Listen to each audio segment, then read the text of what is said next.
Le certificat de décès de la reine Elisabeth II a été publié ce jeudi 29 septembre 2022. Le certificat stipule que Sa Majesté la reine est morte de vieillesse. Seuls 2 enfants de la reine étaient à son chevet lors de ces derniers instants. Le Daily Mail annonce que le certificat de décès de la reine Elisabeth II, morte le 8 septembre dernier à 96 ans, a été publié ce jeudi 29 septembre 2022.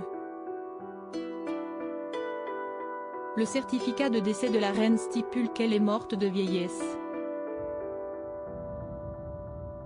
Notons que la monarque qui a régné plus de 70 ans sur le trône d'Angleterre est morte à Balmoral, le jeudi 8 septembre dernier à 15h10. Elle est morte avant que tous ses enfants et petits-enfants ne puissent se rendre à son chevet et plus de 3 heures avant que le public ne soit informé, explique le Daily Mail. Le certificat de décès informe également sur comment les membres de la famille royale ont accouru en vain pour être à ses côtés lors de ces dernières heures.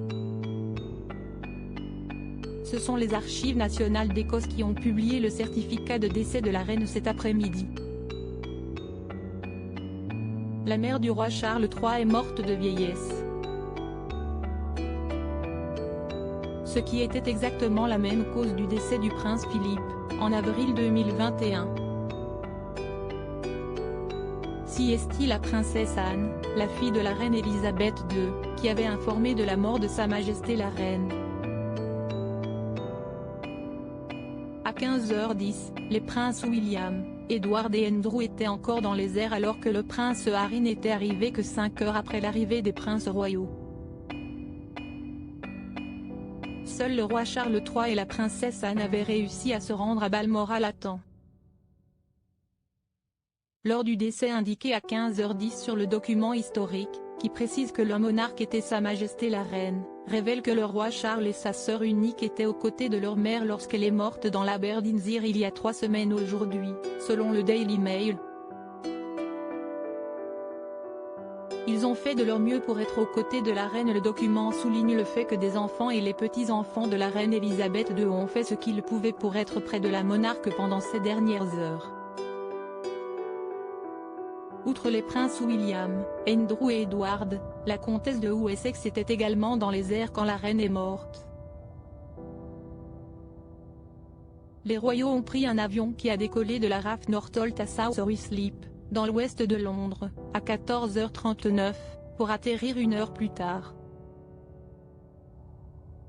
Quant au prince Harry, il a pris un autre jet au départ de Luton après l'annonce du décès de sa grand-mère.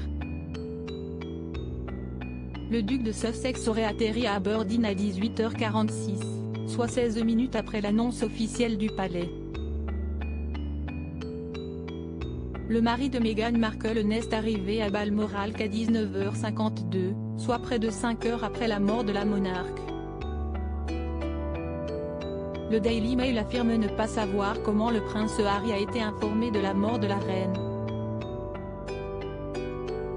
Seulement, un porte-parole du roi avait souligné que « le public n'a été informé qu'après que tous les membres de la famille l'aient été ». La princesse Anne avait révélé qu'elle était aux côtés de sa mère dans ces derniers instants. « J'ai eu la chance de partager les dernières 24 heures de la vie de ma très chère mère », avait-elle confié. Le prince Harry n'a été informé que 5 minutes avant l'annonce officielle.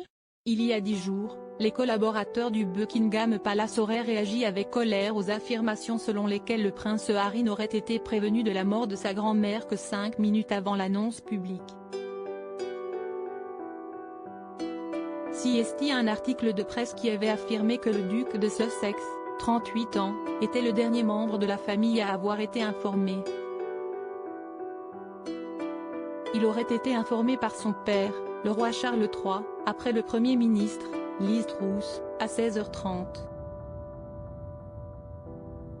Selon le Télégraphe, il s'agirait d'un autre exemple du fossé qui s'est creusé entre la famille royale et les Sussex. Cela après que le prince Harry et Meghan Markle aient quitté les fonctions royales et lancé des accusations à l'encontre de certains membres de la famille royale. Pourtant, cette annonce a été qualifiée comme étant un grand manque de respect aux circonstances.